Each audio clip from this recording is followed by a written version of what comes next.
Hello, good morning. હું છું Nimesh Patel, SCW high school Deesa.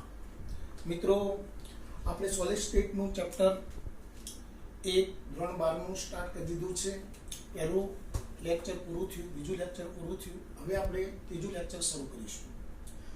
મિત્રો, બે લેક્ચરનું કામ, બે લેક્ચર જોયા પછી આ ત્રીજું લેક્ચર જોજો તો તમને ભણવાની મજા આવશે, કન્ટિન્યુટી જળવાશે. દરરોજનું કામ દરરોજ કરજો, સાથે સાથે મારી સાથે સાથે તમે તૈયાર કરતા રહેજો. તો આજે આપણે ભણીશું એકમ કોષમાં પરમાણુએ રોકેલ જગ્યા એટલે કે પેકિંગ ક્ષમતા. પેકિંગ ક્ષમતા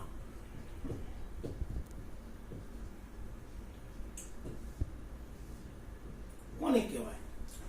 તો ભાઈ પેકિંગ ક્ષમતા, દાખલા તરીકે આ એક રૂમ છે, તો આ રૂમમાં મેં રોકેલું કદ એટલે મારી પેકિંગ ક્ષમતા થઈ ગઈ. તો એકમ કોષ હોય તો એકમ કોષમાં પરમાણુ કોઈ બધે આખા એકમ કોષમાં ગોઠવાયેલા હોતા ને અમુક જગ્યા પોલાણવાળી હોય. તો એકમ કોષમાં પરમાણુએ રોકેલ કદની ટકાવારી એટલે શું કહેવાય? પેકિંગ ક્ષમતા. તો કે પેકિંગ ક્ષમતાની પરફેક્ટ વ્યાખ્યા લઈએ આપણે. એકમ કોષમાં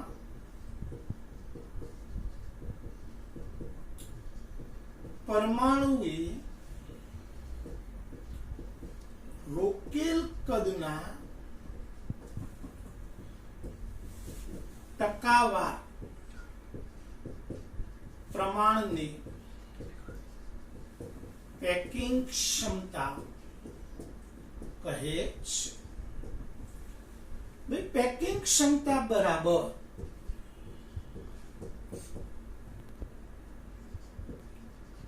પરમાણુનું કદ ભાગ્યા એકમ કોષનું કદ. તો મિત્રો, કોઈ પણ એકમ કોષમાં પેકિંગ ક્ષમતા ગણવી હોય તો તમારે પહેલા પરમાણુનું કદ અને પછી એકમ કોષનું કદ, એટલે બે કદ શોધવા પડે તો જ પેકિંગ ક્ષમતા તમને મળે. હા, ટકાવાર પ્રમાણ શોધવું હોય તો ગુણ્યા 100%. તો પેકિંગ ક્ષમતાનું સૂત્ર થયું ભાઈ પરમાણુનું કદ ભાગ્યા એકમ કોષનું કદ ગુણ્યા 100%. ચલો ભાઈ, આપણે જુદા જુદા એકમ કોષમાં પેકિંગ ક્ષમતાની ગણતરી કરતા શીખીએ. તો પહેલા શીખીએ આપણે આદિમ એકમ કોષમાં પેકિંગ ક્ષમતાની ગણતરી. આદિમ એકમ કોષમાં પેકિંગ ક્ષમતાની ગણતરી.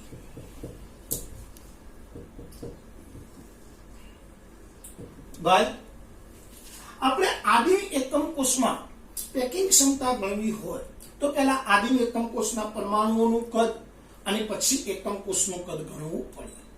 પણ ભાઈ, એકમ કોષનું કદ શોધવું હોય તો આપણને ખબર, એકમ કોષ એટલે એક સાદું ઘન કહેવાય, સમઘન પણ કહી શકાય એનું. તો આ એક સમઘન છે. તો સમઘનનું કદ શોધવું હોય તો સમઘનનું ઘનફળ શોધવું પડે. સમઘનનું ઘનફળ શોધવા માટે આ ધાર શોધવી પડે. તો કોઈ પણ એકમ કોષનું કદ શોધવા માટે તમારે પહેલા ધારની લંબાઈ શોધવી પડે. તો કે ધારની લંબાઈ શોધવા માટે આપણે ભૂમિતિનો ઉપયોગ કરીશું. તો જુઓ, બહુ ઇમ્પોર્ટન્ટ પોઈન્ટ આ છે, બરાબર ધ્યાન આપજો કે ભાઈ આદિમ એકમ કોષમાં ખૂણા પરના પરમાણુ ધાર ઉપર એકબીજાને સ્પર્શે છે. ભાઈ, આ ખૂણા પરનો પરમાણુ, આ બાજુ ખૂણા પરનો પરમાણુ ધાર ઉપર એકબીજાને સ્પર્શે છે. તેથી એ આટલી ત્રિજ્યા r, આટલેથી આટલી ત્રિજ્યા r, તેથી ધારની લંબાઈ શું થઈ જાય? 2r. તો જુઓ, આદિમ એકમ કોષમાં ખૂણા પરના પરમાણુ ધાર પર એકબીજાને સ્પર્શે છે. તેથી એ બરાબર 2r. વાહ મિત્રો, ધારની લંબાઈ મળી ગઈ. હવે એકમ કોષનું કદ ઈજી મળી જાય. એકમ કોષનું કદ બરાબર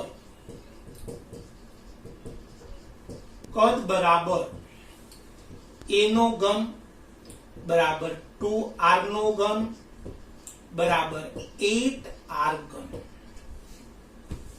ચલો ભાઈ, આદિમ એકમ કોષમાં કેટલા પરમાણુ થાય? તો આદિમ એકમ કોષમાં પરમાણુ માત્ર ખૂણા પર હોય, તેથી એક જ પરમાણુ હોય. આદિમ એકમ કોષમાં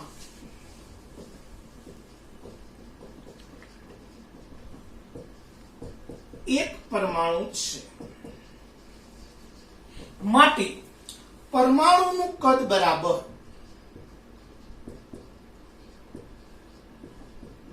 कद बराबर 4/3 पाई आर घन. कारण के भाई परमाणु એટલે આપણે ગોળા તરીકે કલ્પીએ તો ગોળાનું ઘનફળ શોધવાનું સૂત્ર આપણને ખબર 4/3 પાઈ આર ઘન. તેથી પરમાણુનું કદ બરાબર શું થાય? 4/3 પાઈ આર ઘન. તો હવે લઈએ આપણે પેકિંગ ક્ષમતા બરાબર પરમાણુનું કદ ભાગ્યા એકમ કોષનું કદ गुण्या 100%. चलो भाई परमाणुનું કદ, તો કે પરમાણુનું કદ 4/3 પાઈ આર ઘન. એકમ કોષનું કદ તો 8r ઘન ગુણ્યા 100. r ઘન કેન્સલ, 3 નીચે આવી જાય, 4 ગુણ્યા પાઈ ગુણ્યા 100 ભાગ્યા 3 ગુણ્યા 8. 4 દુ 8, 50 દુ 100, 3.14 ગુણ્યા 50 ભાગ્યા 3 બરાબર 52.33%. આશરે લઈએ તો 52%. તો ભાઈ આદિમ એકમ કોષની પેકિંગ ક્ષમતા કેટલી? તો કે 52%. આદિમ એકમ કોષમાં પરમાણુએ રોકેલા કદનું ટકાવાર પ્રમાણ કેટલું? તો કે 52%. પણ આનાથી ઊંધું, આદિમ એકમ કોષમાં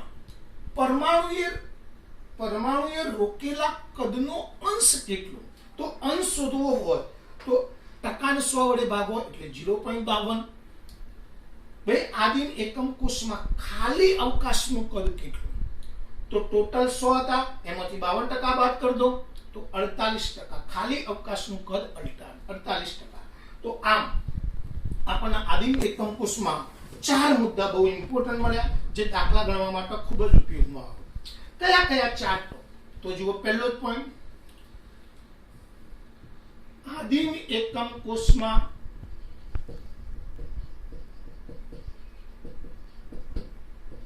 ધારનું મૂલ્ય જણાવો.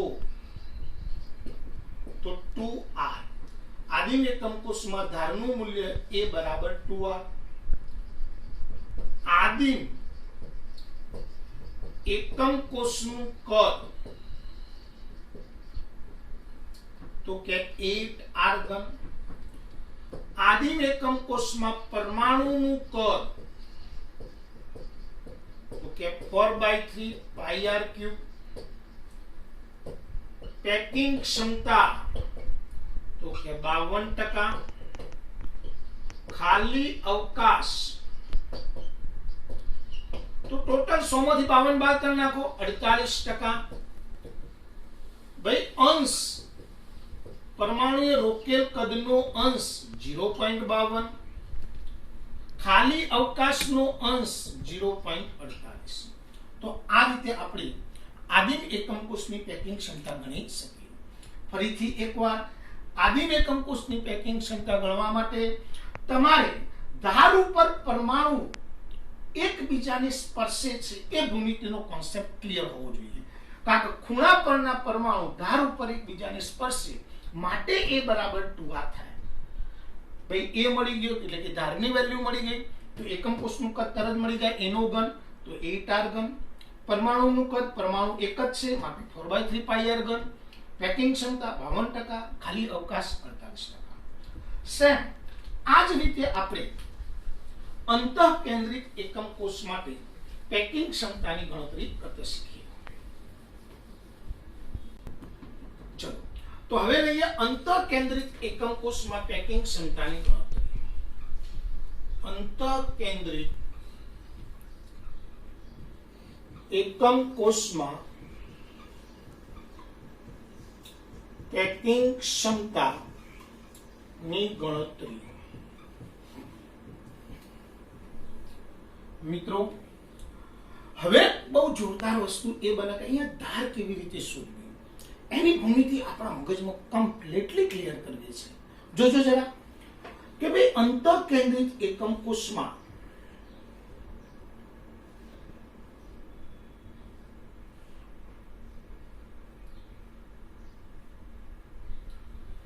આ ખૂણા પરના પરમાણુ ધાર ઉપર એકબીજાને સ્પર્શતા નથી. ધાર ઉપર નથી સ્પર્શતા તો એ બરાબર 2r થાય નહીં, એનો મતલબ ધારનું મૂલ્ય મળશે નહીં. તો હવે ધાર મેળવવા માટે મારે ભૂમિતિ વાપરવી પડશે અને એ ભૂમિતિને ત્રિપરિમાણમાં તમે વિચારો કે હા, અંતઃકેન્દ્રિત એકમ કોષમાં ખૂણા પરના પરમાણુ એકમ કોષના કેન્દ્રમાં રહેલા પરમાણુને સ્પર્શે છે.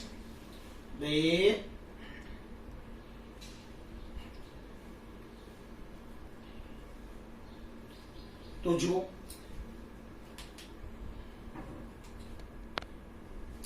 ભાઈ, ખૂણા પરના પરમાણુ એકમ કોષના કેન્દ્રમાં રહેલા પરમાણુને એકબીજાને સ્પર્શે છે. તો જુઓ આ જે આ લંબાઈ રહી એનો અંતઃવિકર્ણ કહેવાય. શું કહેવાય? અંતઃવિકર્ણ. હવે અંતઃવિકર્ણ માટે આપણે અહીંયા એક કાટકોણ બનાવીએ. મિત્રો આ ત્રિકોણ ABC માં ખૂણો બી કાટખૂણો થશે. તો જુઓ પરફેક્ટ ભૂમિતિ વાપરીએ હવે આપણે કે ભાઈ અંતઃકેન્દ્રિત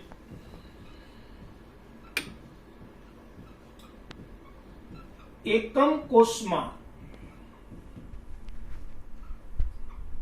ખૂણા પરના પરમાણુ એકમ કોષના કેન્દ્રમાં રહેલા પરમાણુને સ્પર્શે છે. અંતઃકેન્દ્રિત એકમ કોષમાં ખૂણા પરના પરમાણુ એકમ કોષના કેન્દ્રમાં રહેલા પરમાણુને સ્પર્શે છે. હવે ત્રિકોણ ABC માં ખૂણો B બરાબર 90. ચલો ખૂણો B 90 નો હોય તો આ AC કોણ બને? તો AC સ્ક્વેર બરાબર AB સ્ક્વેર વત્તા BC સ્ક્વેર. ભાઈ AB એટલે ધાર A, BC ધાર A, બધી ધારો સરખી છે કારણ કે સમઘન છે ભાઈ. તેથી A સ્ક્વેર વત્તા A સ્ક્વેર બરાબર 2A સ્ક્વેર. AC સ્ક્વેર બરાબર આપણને વેલ્યુ મળી 2A સ્ક્વેર. હવે લઈએ ત્રિકોણ AC અને B માં ખૂણો C કાટખૂણો છે. ત્રિકોણ ACB માં ખૂણો C બરાબર 90. ખૂણો C જો 90 નો હોય તો AD સ્ક્વેર બરાબર AC સ્ક્વેર વત્તા CD સ્ક્વેર. ચલો AC તો કે 2A સ્ક્વેર, CD તો કે A સ્ક્વેર, 3A સ્ક્વેર. તેથી AD સ્ક્વેર બરાબર 3A સ્ક્વેર. તેથી AD બરાબર √3A. AD બરાબર શું મૂલ્ય મળશે ભાઈ? √3A. પરંતુ AD બરાબર આ એક આ કેન્દ્ર 2, 3 અને 4. પરંતુ AD બરાબર 4R. તેથી 4R બરાબર √3A. તેથી A બરાબર 4R બાય √3. આપણે આ બધી ખેતી જે કરી એ માત્ર ધારની વેલ્યુ શોધવા માટે કરી. ભાઈ ધાર શોધવા માટે આપણે ભૂમિતિ વાપરી. ભૂમિતિમાં બે કાટકોણ બનાવ્યા, ત્રિકોણ ABC અને ત્રિકોણ ACB. ત્રિકોણ એબીસી માં ખૂણો બી 90 થાય, માટે એસી સ્ક્વેર બરાબર એબી સ્ક્વેર વત્તા બીસી સ્ક્વેર, એ સ્ક્વેર 2a સ્ક્વેર. ત્રિકોણ એસીડી માં ખૂણો સી 90 છે, માટે એડી સ્ક્વેર બરાબર એસી સ્ક્વેર વત્તા સીબી સ્ક્વેર, એસી સ્ક્વેર બરાબર 2a સ્ક્વેર વત્તા a સ્ક્વેર 3a સ્ક્વેર. તેથી એડી બરાબર √3a. પરંતુ એડી બરાબર 4r, તેથી 4r બરાબર √3a, તેથી a બરાબર 4r બાય √3. હવે મિત્રો જુઓ, એકમ કોષનું કદ શોધી લઈએ. એકમ કોષનું કદ બરાબર a ક્યુબ, તેથી 4r બાય √3 નો ઘન 64r ઘન upon 3√3. ચલો આ શું આવી ગયું ભાઈ? એકમ કોષનું કદ. હવે અંતઃકેન્દ્રિત એકમ કોષમાં બે પરમાણુ હોય, તેથી પરમાણુનું કદ બરાબર 2 ગુણ્યા 4/3 પાઈ r ઘન. ભાઈ આદિમ એકમ કોષમાં એક જ પરમાણુ હતું, તો 1 ગુણ્યા 4/3 પાઈ r ઘન. અંતઃકેન્દ્રિત એકમ કોષમાં બે પરમાણુ છે, માટે 2 ગુણ્યા 4/3 પાઈ r ઘન. હવે જુઓ 8/3 પાઈ r ઘન પરમાણુનું કદ. મિત્રો આપણી પાસે બંને વેલ્યુ મળી ગઈ. એકમ કોષનું કદ કે 64r ઘન upon 3√3, પરમાણુનું કદ 8/3 પાઈ r ઘન. તેથી પેકિંગ ક્ષમતા બરાબર પરમાણુનું કદ ભાગ્યા એકમ કોષનું કદ ગુણ્યા 100%. પરમાણુ 8/3 પાઈ r ઘન, એકમ કોષનું કદ 64r ઘન upon 3√3 ગુણ્યા 100. ચલો હવે આપણે ભાગ્યાના ગુણ્યા થોડું સાદુરૂપ આપી દઈએ આનું.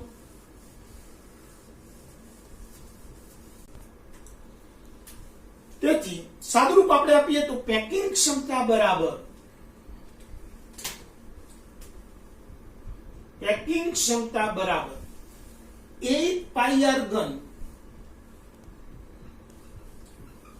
upon 3 ગુણ્યા ભાગ્યાના ગુણ્યા કરીએ 3√3 ઉપર જતા રહે 3√3 upon 64r ઘન ગુણ્યા 100. ચલો r ક્યુબ ગયા, 3 ગયા, પાઈ ગુણ્યા √3 ગુણ્યા 100 ભાગ્યા 8, 3.14 ગુણ્યા 1.73 ગુણ્યા 100 ભાગ્યા 8, 67.99 ઇક્વલ ટુ 68%. તો જુઓ મિત્રો, અંતઃકેન્દ્રિત ઘનમાં પેકિંગ ક્ષમતા 68% થાય, ખાલી અવકાશ 32%. પેકિંગ ક્ષમતા એટલે પરમાણુએ રોકેલ કદનો અંશ 0.68, ખાલી અવકાશનો અંશ 0.32. તો જુઓ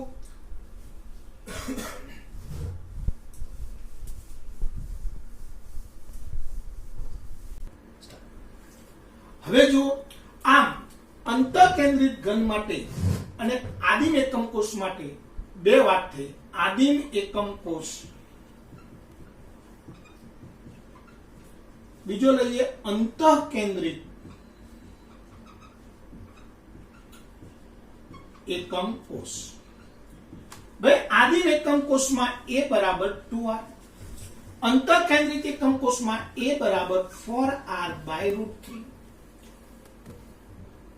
ભાઈ આદિમ એકમ કોષ માટે પરમાણુનું કદ 4/3 પાઈ r ઘન, અંતઃકેન્દ્રિત એકમ કોષમાં પરમાણુનું કદ 8/3 પાઈ r ઘન. ભાઈ અહીંયા 8/3 પાઈ r ઘન કહેતા તો અંતઃકેન્દ્રિત એકમ કોષમાં બે પરમાણુ હોય, જે આપણે ગઈકાલના લેક્ચરમાં શીખેલા છીએ. એટલે લેક્ચર 2 માં આપણે એ વસ્તુ ક્લિયર કરેલી કે અંતઃકેન્દ્રિત એકમ કોષમાં પરમાણુની સંખ્યા કેટલી હોય? 2 હોય. હવે જુઓ એકમ કોષનું કદ તો કે 8r ઘન, અંતઃકેન્દ્રિત એકમ કોષનું કદ 64r ઘન upon 3√3. આ સિવાય આ બંને માટે એક નવું સૂત્ર આવ્યું, અંતઃવિકર્ણ. તો હર હંમેશ માટે અંતઃવિકર્ણની લંબાઈ ચાહે આદિમ હોય ચાહે અંતઃકેન્દ્રિત હોય, દરેક એકમ કોષ માટે અંતઃવિકર્ણની લંબાઈ √3a છે.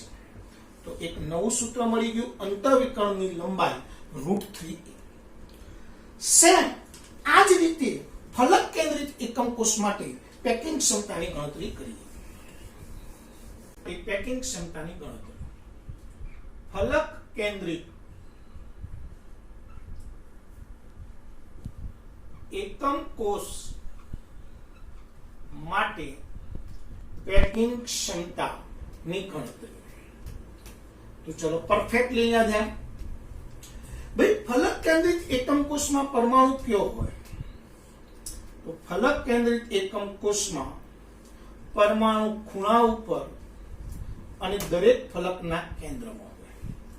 આથી ફલક કેન્દ્રિત એકમ કોષના ખૂણા પરના પરમાણુ ફલકના કેન્દ્રમાં રહેલા પરમાણુને સ્પર્શે છે.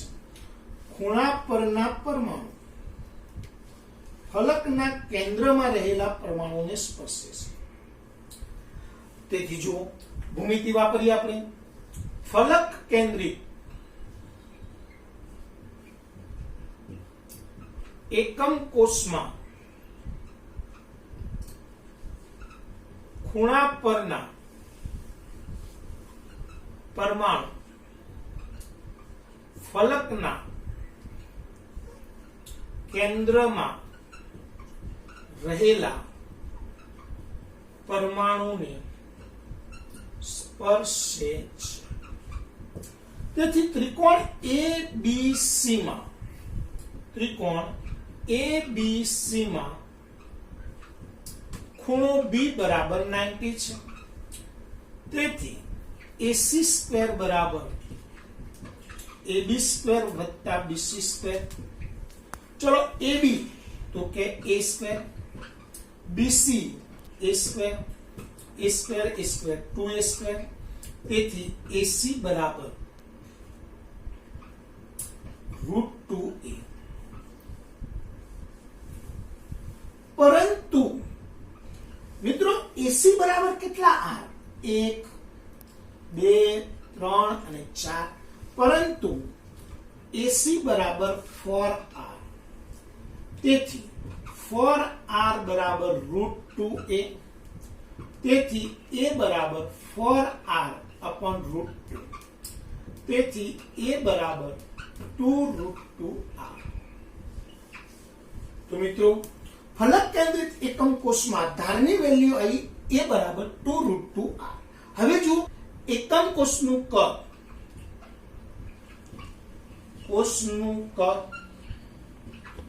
બરાબર 2√2r નો ઘન બરાબર 2 નો ઘન 8 ગુણ્યા 2√2r ઘન 16√2r. ચલો પરમાણુનું કદ બરાબર ભાઈ ફલક કેન્દ્રિત એકમ કોષમાં કેટલા પરમાણુ હોય? તો કે ફલક કેન્દ્રિત એકમ કોષમાં 4 પરમાણુ હોય. તો 4 ગુણ્યા 4/3 પાઈ r ઘન તો 16/3 પાઈ r ઘન. તેથી પેકિંગ ક્ષમતા બરાબર પરમાણુનું કદ ભાગ્યા એકમ કોષનું કદ ગુણ્યા 100% બરાબર. ચલો પરમાણુનું કદ 16/3 પાઈ r ઘન ભાગ્યા 16√2r ઘન ગુણ્યા 100 બરાબર. આટલાનું સાદુરૂપ આપો તો 74%. તો મિત્રો ફલક કેન્દ્રિત એકમ કોષમાં પરમાણુએ રોકેલ કદની ટકાવારી કેટલી આવી? 74%. તો બસ આપણી પાસે 3 એકમ કોષની પેકિંગ ક્ષમતાની ગણતરી શીખવાની. અંતઃ કેન્દ્રિત એકમ કોષ, ફલક કેન્દ્રિત એકમ કોષ અને આદિમ એકમ કોષ. તો હવે આપણે 3 ને દાખલા ગણવા માટેના 3 ના સૂત્રો એક સાથે લઈએ. ફરીથી એકવાર ફલક કેન્દ્રિત એકમ કોષનો કોન્સેપ્ટ તો ફલક કેન્દ્રિત એકમ કોષમાં ખૂણા પરના પરમાણુ ફલકના કેન્દ્રમાં રહેલા પરમાણુને સ્પર્શે છે. તેથી ત્રિકોણ ABC માં ખૂણો B બરાબર 90 છે. AC² બરાબર AB² વત્તા BC². તેથી A² વત્તા A², 2A². તેથી AC બરાબર √2A. પરંતુ AC બરાબર 4R. તેથી 4R બરાબર √2A. તેથી A બરાબર 4R/√2. તેથી A બરાબર 2√2R. એકમ કોષનું કદ બરાબર A નો ઘન એટલે 2√2R નો ઘન 16√2R ઘન. પરમાણુનું કદ તો ભાઈ ફલક કેન્દ્રિત એકમ કોષમાં પરમાણુ ખૂણા ઉપર અને દરેક ફલક ઉપર આવેલા હોય. તેથી પરમાણુની સંખ્યા 4 થાય તો 4 ગુણ્યા 4/3 πr ઘન 16/3 πr ઘન. તેથી પેકિંગ ક્ષમતા બરાબર પરમાણુનું કદ ભાગ્યા એકમ કોષનું કદ ગુણ્યા 100% બરાબર 74%. તો આ રીતે આપણે ફલક કેન્દ્રિત એકમ કોષની પેકિંગ ક્ષમતા શું કરી રહ્યા મિત્રો? હવે આપણે ત્રણે ત્રણ એકમ કોષ એક સાથે એના સૂત્રો પરફેક્ટલી ક્લિયર કરી લઈએ. તો ચલો આના દાખલા ગણવા માટે પહેલા આપણે આદિમ એકમ કોષ, અંતઃકેન્દ્રિત એકમ કોષ, ફલક કેન્દ્રિત એકમ કોષ. આદિમ, અંત અને ફલક. પહેલા આદિમ એકમ કોષમાં ધારનું મૂલ્ય A બરાબર 2R. અંતઃકેન્દ્રિત એકમ કોષમાં ધારનું મૂલ્ય A બરાબર 4R/√3. ફલક કેન્દ્રિત એકમ કોષમાં ધારનું મૂલ્ય A બરાબર 2√2R. ભાઈ આદિમ એકમ કોષમાં પરમાણુ એક જ છે તેથી પરમાણુનું કદ 4/3 πr ઘન. અંતઃકેન્દ્રિતમાં બે પરમાણુ છે એટલે 8/3 πr ઘન. ફલક કેન્દ્રિતમાં 4 પરમાણુ છે એટલે 16/3 πr ઘન. ભાઈ એકમ કોષનું કદ તો કે 8R ઘન 64R ઘન by 3√3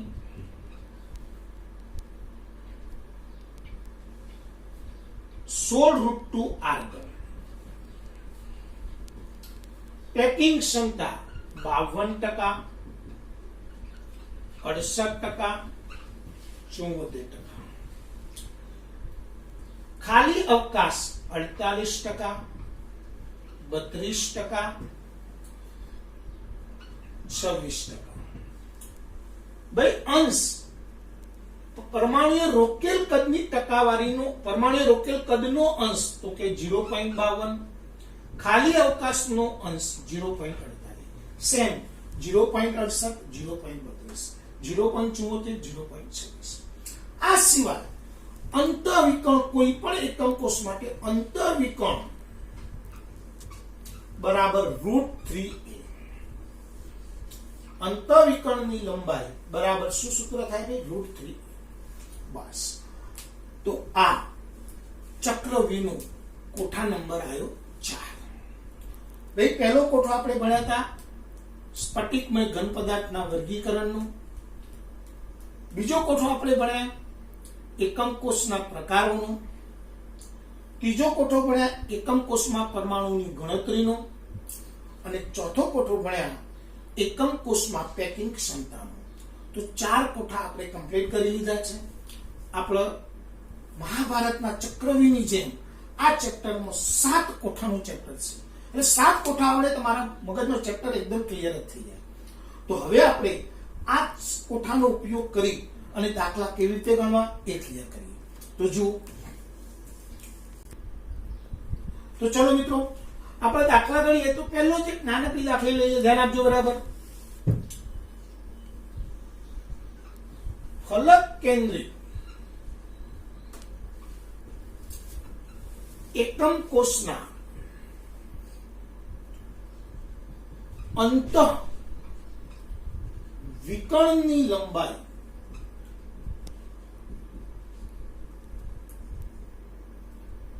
4.5 એંગસ્ટ્રોમ છે. તો તેના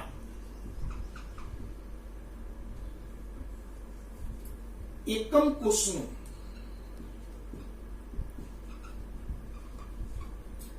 કદ ચલો મિત્રો, આપણને અંતઃવિકર્ણની લંબાઈ આપી છે, તો અંતઃવિકર્ણની લંબાઈનું સૂત્ર મૂકીએ. અંતઃવિકર્ણની લંબાઈ બરાબર √3a. ચલો, અંતઃવિકર્ણની લંબાઈ 4.5 એંગસ્ટ્રોમ, √3a, તેથી a બરાબર 4.5 upon √3, 4.5 upon 1.73. તો આનું સાદુરૂપ આપી દઉં તો આપણને મળી જાય ધારની લંબાઈ. હવે આપણે એકમ કોષનું કદ શોધીએ. એકમ કોષનું કદ બરાબર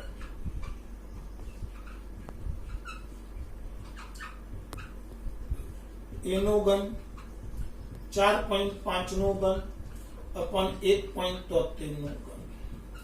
આનું સાદુરૂપ આપી દો એટલે આપણને મળી જાય એકમ કોષનું કદ. મિત્રો, તો આ તો સૂત્રો આવડે એટલે દાખલા આવડવાના જ છે, પણ કઈ કિંમત આપેલી છે, કઈ શોધવાની છે, એ આપણા મગજમાં એકદમ કમ્પ્લીટ હોવું જોઈએ. પરંતુ એકમ કોષમાં કેટલાક દાખલા બહુ ડિફિકલ્ટ હોય છે. કે આ દાખલા તરીકે તમને કે અંતઃકેન્દ્રિત એકમ કોષમાં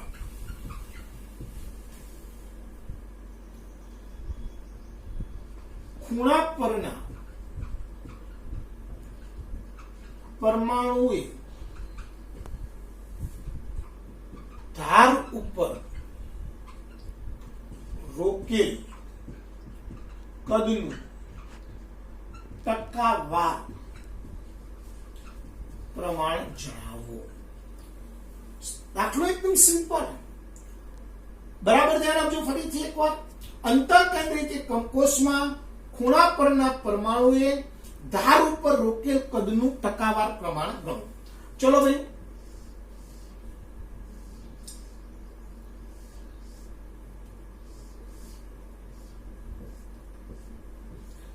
એ આ ખૂણા પરનો પરમાણુ, આ પરમાણુ આટલાથી આટલી જગ્યા રોકી, આ જગ્યા રોકી, આટલી જગ્યા ખાલી રહી. તો હવે આખું કદ કેટલું? તો આખું કદ આપણને ખબર, આ ધારની વેલ્યુ કેટલી છે?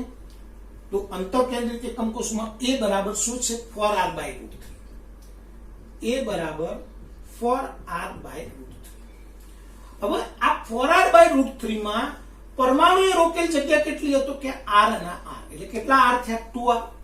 તો ટકાવાર પ્રમાણ ગણીએ. 4r/√3 એ 2r, તો 100 એ કેટલા? 100 ગુણ્યા 2r upon 4r/√3. ભાગ્યાના ગુણ્યા ઉપર જતા રહેશે. 100 ગુણ્યા 2r upon 4r ગુણ્યા √3. 2 દૂ 4, 50 ગુણ્યા 1.73. આનું સાદુરૂપ આપી દો તો તરત એનો જવાબ મળી જશે. તો આ થઈ બે અંતઃકેન્દ્રિત એકમ કોષમાં ખૂણા પરના પરમાણુએ ધાર ઉપર રોકેલ કદનું ટકાવાર પ્રમાણ. સેમ આ જ રીતે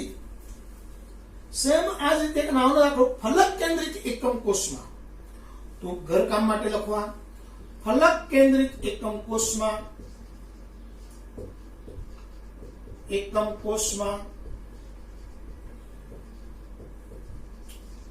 ખૂણા પરના પરમાણુએ ધાર ઉપર રોકેલ કદનું ટકાવાર પ્રમાણ જણાવો. ફલક કેન્દ્રિત એકમ કોષમાં ખૂણા પરના પરમાણુએ ધાર ઉપર રોકેલ કદનું ટકાવાર પ્રમાણ જણાવો. તો એ દાખલો તમારે ઘરેથી ગણવાનો છે. મિત્રો, આ દાખલાની વધુ પ્રેક્ટિસ આપણે કરીશું કાલે હું તમને લેક્ચર 4 માં આની થોડીક વધારે પ્રેક્ટિસ કરાવીશ. પરંતુ આના બધા સૂત્રો કાલના લેક્ચર માટે કમ્પ્લીટ તૈયાર કરીને આવજો. સૂત્રો આવડશે તો દાખલા ગણવાની મજા આવશે. જો ગણ્યા વગર આવ્યા તો પછી મજા, જો તમે તૈયાર કર્યા વગર આવ્યા તો પછી મજા નહીં આવે. તમારે જો કમ્પ્લીટલી ઘરે બેઠા બેઠા લોકડાઉનના સમયમાં જો ચેપ્ટર ભણવું હોય તો ચેપ્ટરની સાથે સાથે તૈયારી કરવી ખૂબ જ આવશ્યક છે. તમારે આનું પેમ્ફલેટ જોઈતું હોય તો મને ફોન કરજો, તો હું વોટ્સઅપ કરી દઈશ. વોટ્સઅપ પર તમે લખી લેજો. બસ આજે આટલા સુધી રાખીશું.